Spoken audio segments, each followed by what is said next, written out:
In 1967, researchers began lowering a white dinner plate into Lake Tahoe to measure exactly how far down the human eye could still track it. Over the following 4 years, the average depth at which it vanished was 97.4 feet, a transparency rivaled by almost no lake in the world. Lake Tahoe holds close to 39 trillion gallons of water, enough to submerge the entire state of California under more than 14 inches. It is the second deepest lake in the United States, a basin gouged open by fault block movement some 2 to 3 million years ago, long before the first humans crossed into the Sierra Nevada. By 2024, the dinner plate test returned a different number, 62.3 feet. By 2025, it had climbed back only to 69.2 feet. A change researchers call stable, not improving, and still roughly 30 feet short of what divers recorded in the 1960s. The lake has not stopped filling. It has not dried, or frozen, or been drained. What has changed is what can be seen inside it, and that decline began decades before anyone thought to measure it.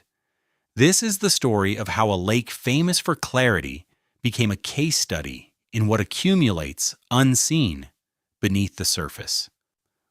Chapter 1: The Lake with No Name That Stuck. The basin itself predates every name given to it. Lake Tahoe is the second deepest lake in the United States, surpassed only by Crater Lake in Oregon, its floor dropping 1,645 feet below the surface, deep enough to submerge a 50-story building and still leave water standing above it. It was not carved by a river, and it was not left behind by a retreating glacier. It formed through block faulting, the crust of the earth cracking along parallel fractures, one section dropping, the two flanking it rising, over roughly 2 to 3 million years. People who stood at its edge in the 19th century did not know the geology. They knew only that the water did something water was not supposed to do: let a dinner plate, de wire, lowered on a rope, stay visible to 100 feet down. That figure circulated as legend long before anyone measured it precisely, 100 feet, repeated at trailheads and in newspaper dispatches, close enough to the truth to survive a century of retelling. On February 14, 1844, 2 men climbed a 9,000-foot peak on the lake's southwestern rim, in cold that had already crippled part of their expedition. John C. Fremont was 30 years old, a lieutenant in the Army Corps of Topographical Engineers, sent west under orders to survey and map, not to discover officially, Tsirawi, since the government did not recognize land as undiscovered when people already lived on it. He had trained as a surveyor in the Carolinas, married into a powerful Missouri political family, and built a career translating wilderness into coordinates the East could read. With him was Charles Preuss, a German-born cartographer prone to recording, in his private diary, exactly how much he despised the mountains Fremont insisted on crossing in winter. From the peak, the 2 men looked down roughly 20 miles and saw, for the first time in any written American record, the lake below them. A sheet of water framed by snow, unnamed, uncounted, already 12,000 years into a human history neither of them knew existed. Fremont named it Lake Bonpland, after Aimé Bonpland, a French botanist and mapmaker he likely never met, but whose scientific reputation he admired enough to attach to the water. The name did not survive 2 years. In 1846, the newly organized state of California renamed the lake Bigler, after John Bigler, its third governor, a name that held for roughly 2 decades before it too fell out of use. Bonpland, Bigler. Neither appears on a single modern map. The Washoe had no need to wait for a name to arrive by expedition. Archaeological evidence places their presence around the lake at least 12,000 years back, with continuous documented occupation for at least 2,300 years before Fremont's ascent. They called it Da-Au-Aga, edge of the lake, and built the year around it. Winter spent at lower elevation, away from a snowpack that could reach 20 feet at the rim, and every spring a return to the shoreline to fish, gather, and hold the water as something closer to sacred than scenic. Its clarity was not to the Washoe a curiosity for a dinner plate to measure. They believed the water itself carried the capacity to heal. 20 miles east of that shoreline, in June of 1859, a crew of prospectors sinking a shaft into a hillside they had nearly given up on were about to strike something none of them had been looking for. Chapter 2: The Mountain That Fed the Mine. The shaft the prospectors struck in June of 1859 did not open onto ordinary ore. It opened onto the Comstock lode, a vein of silver so dense that assayers in San Francisco initially refused to believe the sample numbers, and within a year Virginia City existed where nothing had existed before.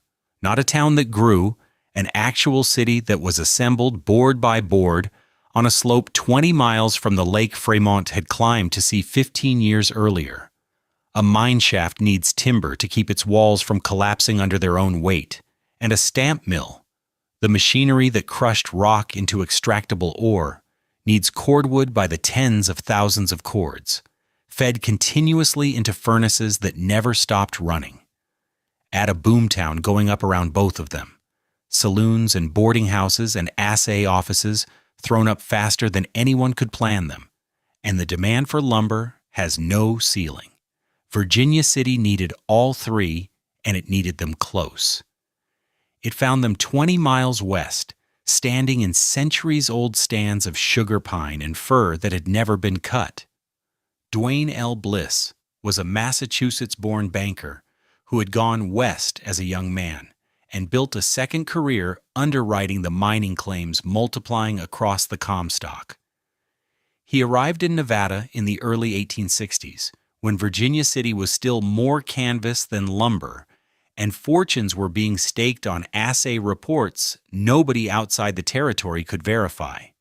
Bliss watched the mines consume timber faster than any single supplier could deliver it, and he did what the bankers who survived the Comstock learned to do.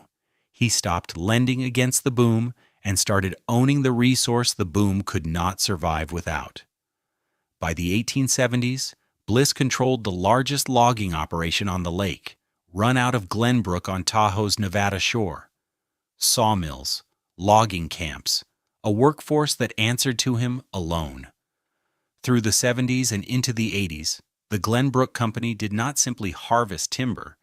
It engineered the mountain to deliver it, building flumes, V-shaped wooden chutes fed by mountain water, that could carry a cut log from a high ridge above the lake down to the mill floor in a matter of minutes. Gravity and water doing the work a team of horses could not.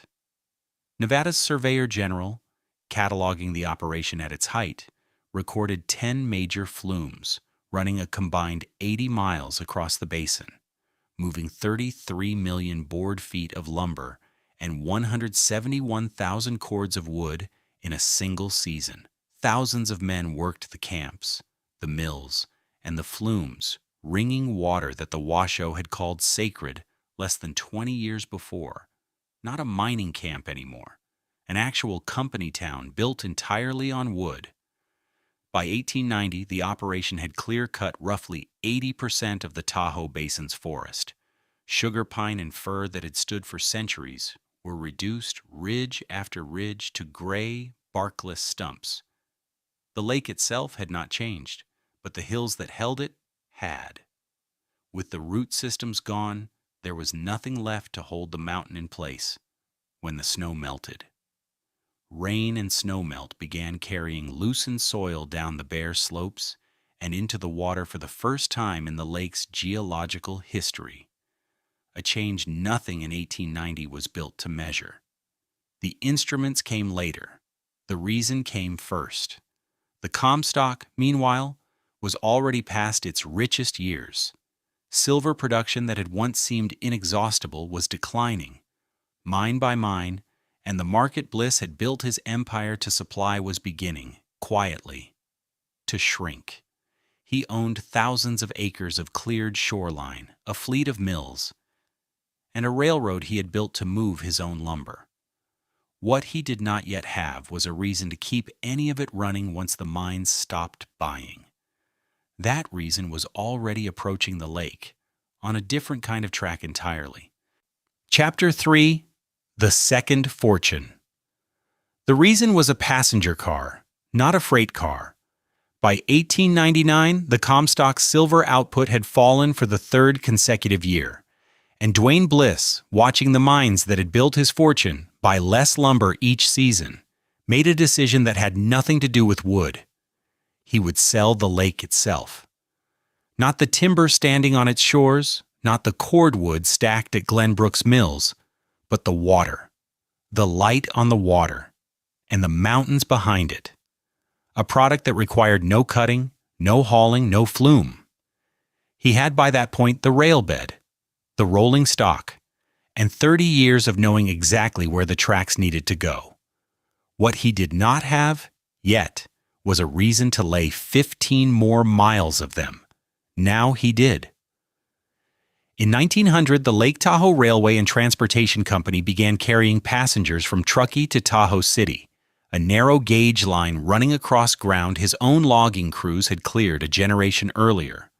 The route followed the Truckee River through a canyon that had once floated his log drives downstream to the mills. Stumps still stood in places along the grade, gray and unmoved, visible from the windows of the cars that now carried tourists in the opposite direction, toward the lake, not away from it.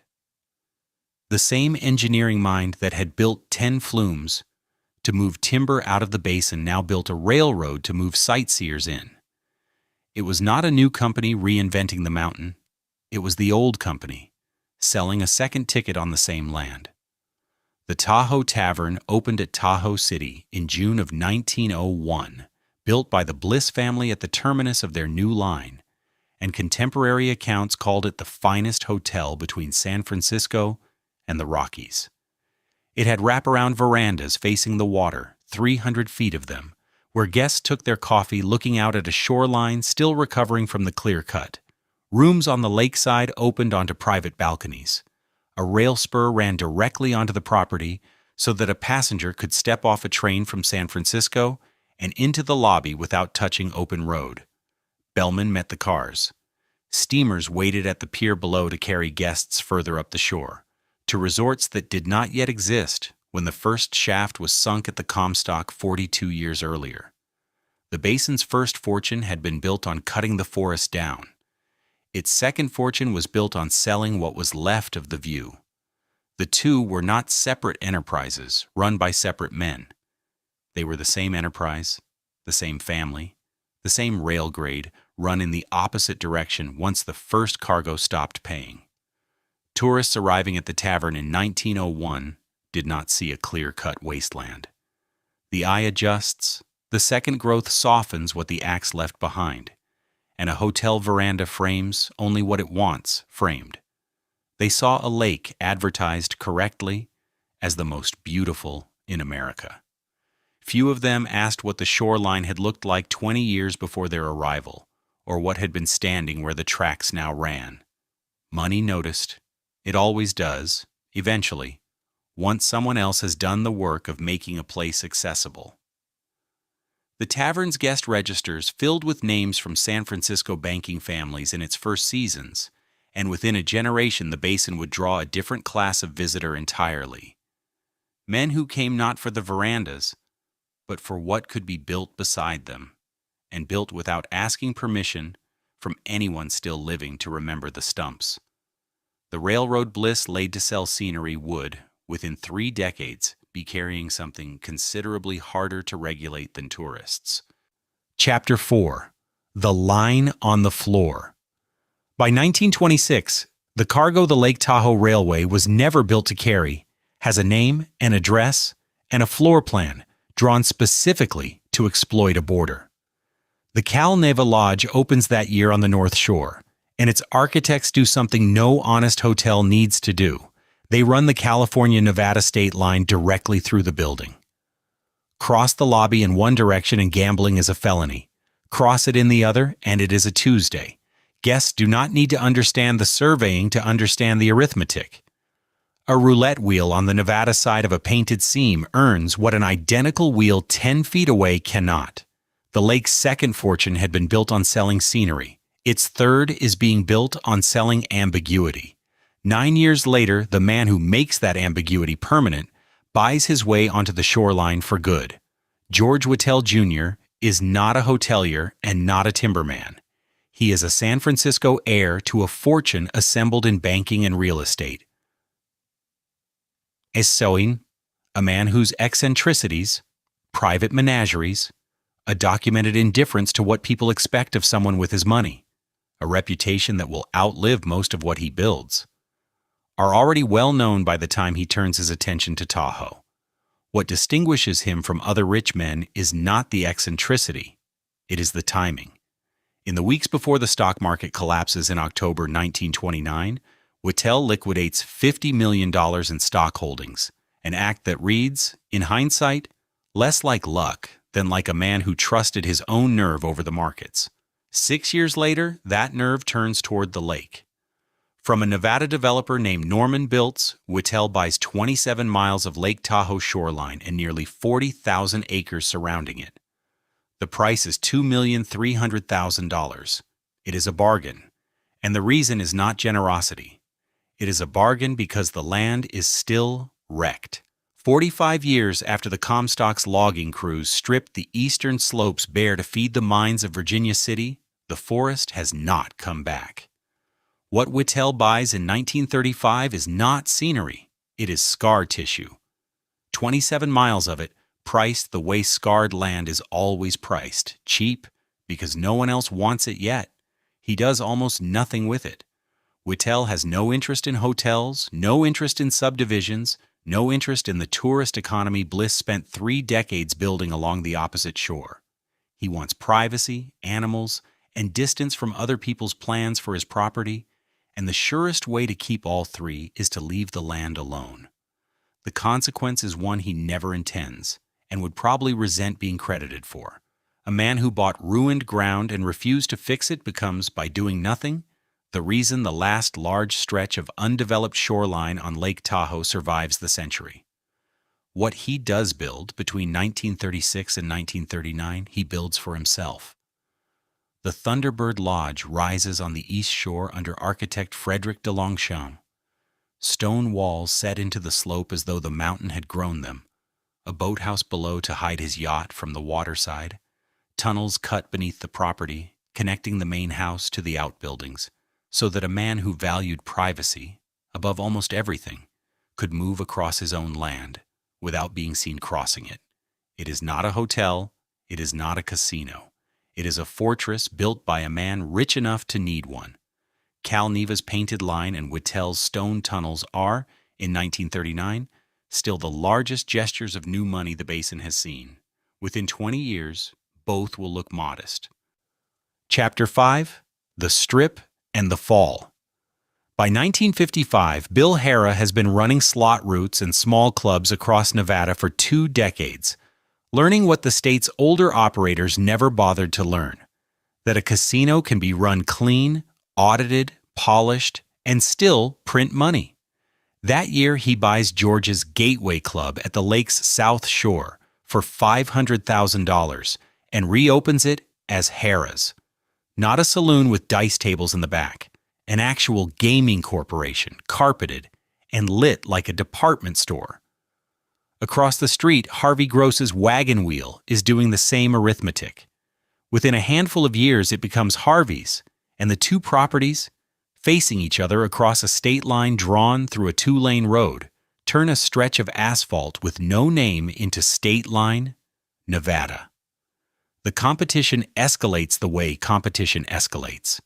In 1959, Harrah's opens the South Shore Room at a cost of $3,500,000. Not a casino floor with a lounge bolted on. A proper showroom, built to book the acts that fill rooms in Las Vegas and New York. State Line stops being 2 casinos that happen to face each other and becomes what the postcards will call it for the next 40 years, a strip. Skiers, gamblers, honeymooners, conventioneers. The lake's south shore now has a marquee. 90 miles north and one winter earlier, the marquee is the Olympics. Alex Cushing, in 1955, is Squaw Valley's only resident.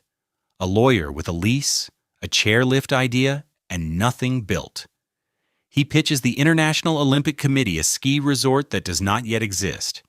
And the IOC, in a decision Cushing himself later calls a fluke of scheduling more than persuasion, awards him the Games.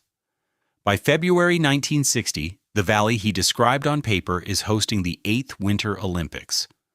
The first Winter Games ever televised. The first held with an Olympic village built for the athletes, and the first timed electronically instead of by hand. A man who owned nothing convinced a continent's governing body to bring the world's athletes to a mountain with one telephone line. The same winter, Cal Neva's ownership changes hands again. Frank Sinatra and Dean Martin buy the lodge that straddles the state line, the one built in 1926 to exploit exactly that border, the one George Whittell's contemporaries once called the largest gesture of new money the basin had seen. Sinatra takes 50%. His partner is Sam Giancana, a Chicago mob boss, holding his interest silently, off the license application. The way these things are arranged, they are not arranged well enough. On October 22, 1963, Frank Sinatra is forced to surrender both of his Nevada gaming licenses.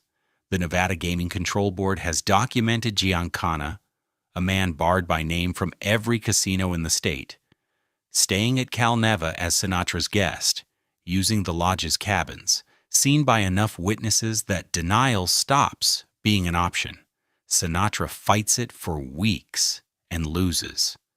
The entertainer who did more than any other name to make Nevada glamorous is the first of that generation to be put out of the business by the state that built its fortune on his voice, filling its showrooms. The lodge closes that Labor Day. 2 casinos across a highway, a mountain that hosted the world, a lodge that outlived its usefulness to the man who tried to run it like Vegas. This is the loudest the basin has ever been, and none of it has stopped to ask what the noise costs. Harrah's parking lot pays for itself. Squaw Valley's lift lines pay for themselves. Nobody has yet priced what 100,000 new visitors a summer do to water that used to be measured for its clarity in feet, not percentages. That bill has not arrived. It is already being written. Chapter 6. The Bill Comes Due. The bill once written does not itself demand payment. It simply accrues. Through the 1950s and into the 1960s, the basin fills in the way basins fill in when nobody is counting the cost of filling. Not with malice, not with any single decision anyone could later be blamed for, but with the ordinary arithmetic of growth. Marinas go in at Tahoe City, at Cave Rock, at a dozen coves that had been driftwood and granite a decade earlier. Subdivisions climb the slopes above the shoreline, one cul-de-sac at a time. Highways widen to carry the traffic the casinos and the ski resort now generate. Ring the lake with asphalt where there had been dirt track, and before that, nothing at all. Each addition seems small. None of them, alone, look like an event. But the mechanism underneath is not new. It is the same mechanism that began in 1890, when Bliss's crews stripped the eastern slopes bare, and the roots that had held that soil in place for centuries went with the timber. What the clear cut started, the subdivision finishes. Bare hillside erodes into the lake. So does a construction site. A logging road washes out in spring runoff. So does a highway cut. Fertilizer feeds a lawn that was never supposed to exist at 7,000 feet. And what the lawn doesn't use, the lake absorbs. The lake has no mechanism for refusing any of it. It only takes clearer water and makes it less clear one summer at a time, and there is no season in which this reverses itself. In 1967, that decline finally gets a number. Researchers begin lowering a white dinner plate, a Secchi disc in the instrument's proper name, into the water off a research vessel recording the depth at which it disappears from view. Between 1967 and 1971, the average comes to 97.4 feet. It is, at the time, one of the clearest bodies of water measured anywhere on the planet, and the men taking the readings have every reason to treat the number as a baseline, a floor from which the lake might be defended. It is not a floor, it is a ceiling. Tahoe will never again, in any year on record, see that number or better. 2 years into the measurements, the states notice. In 1969, California and Nevada, two governments that agree on almost nothing where the state line runs through the middle of a lake, formed the Tahoe Regional Planning Agency, the first bi-state compact of its kind anywhere in the country, built for the specific purpose of stopping growth around the basin from continuing unchecked. It is not a token body. It has the power to approve or deny development across 2 states, a jurisdiction no prior planning agency in America had been given. It is, by any reasonable measure, the correct response, arriving not long after the problem became visible. And still the clarity falls. Through the 1970s, the 1980s, the 1990s, the number drops. Not every year, not in a straight line, but drops, decade over decade, regardless of the compact, regardless of the permits denied and the setbacks enforced. The sediment that a century of stripped hillsides and poured foundations has already loosened does not wait for legislation. It is already in the water, already in motion, and no agency chartered in 1969 can reach back into 1890 and put the roots back. Regulation can slow what has not yet happened. It cannot undo what already has. There is a second inheritance from that same 1890s clear cut, and it has nothing to do with water. The forest that replaced Bliss's stripped slopes has had a century now to grow back, and with nearly every wildfire suppressed on principle for most of that century, it has grown back thick, close-set, and unthinned. Tree crowding tree in a way the original stand, logged in rotation, opened every few decades, never was. Bliss left those slopes bare. What has grown up in their place is not empty. It is loaded. Chapter 7. The Fuel Finds a Match. The forest does not wait long to prove the point. On June 24, 2007, someone builds an illegal campfire near Fallen Leaf Lake, a short walk from the Tahoe shoreline, and does not put it out completely. That is the ignition story in full.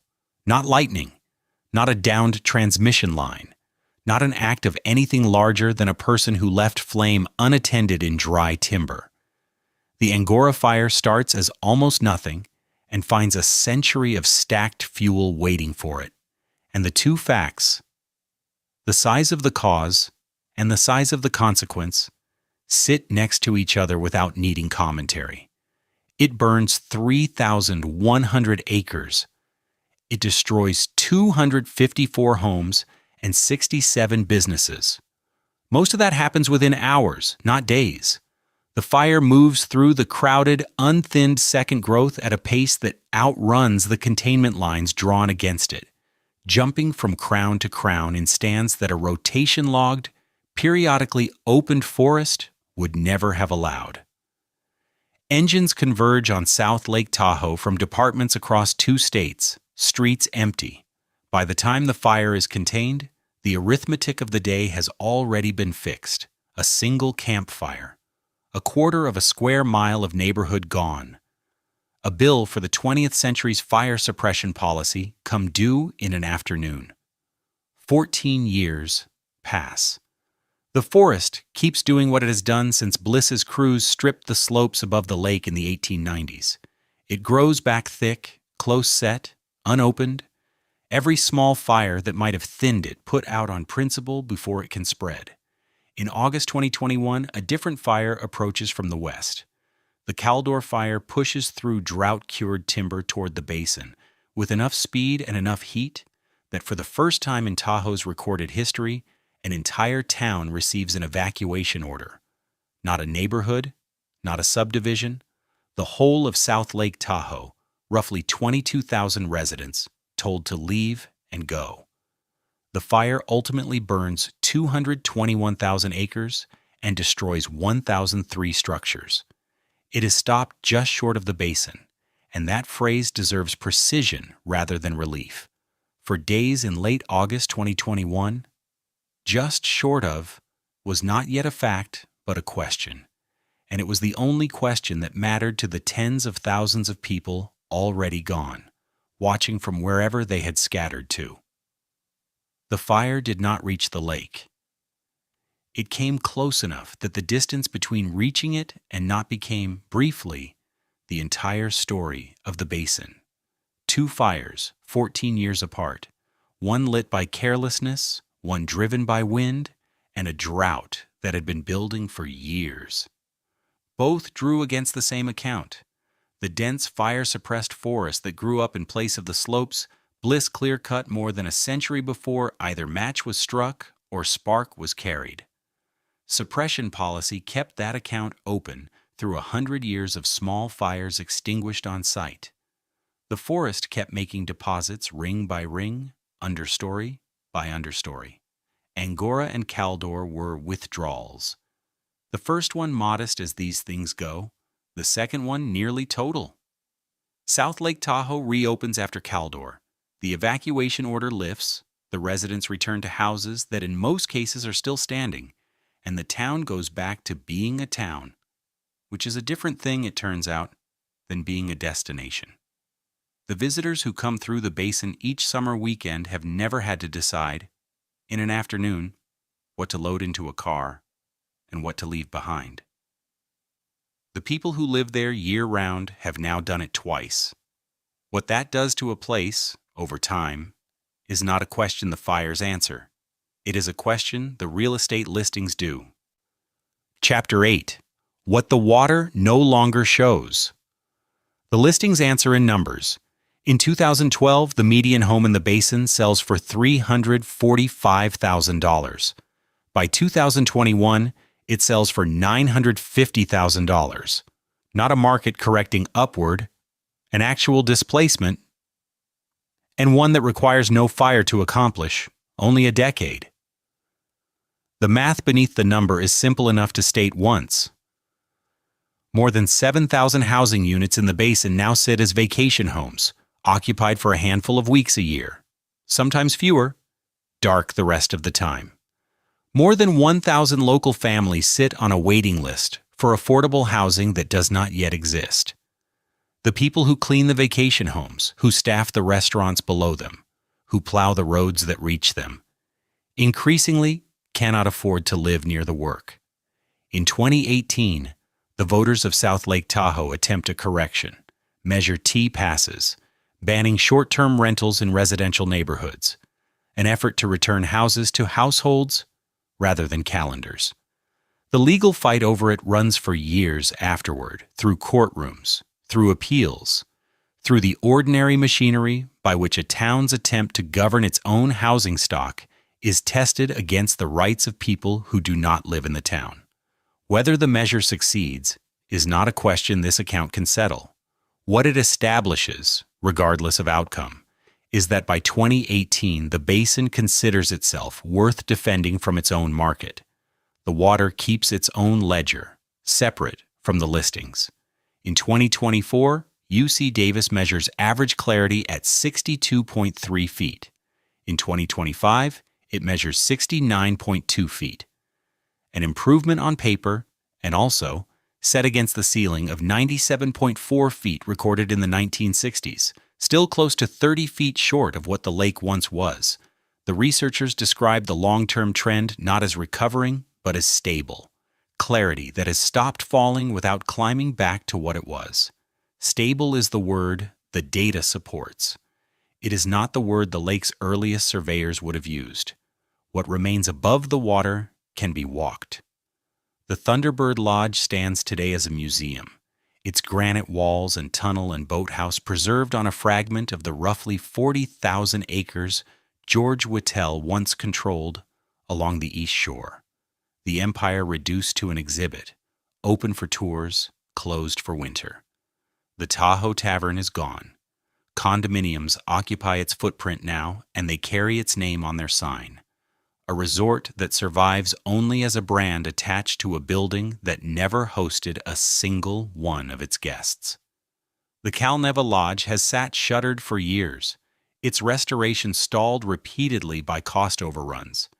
The crossing where Sinatra once stood, with one foot in Nevada and one in California, closed to the public. The state line still there, running now through an empty room.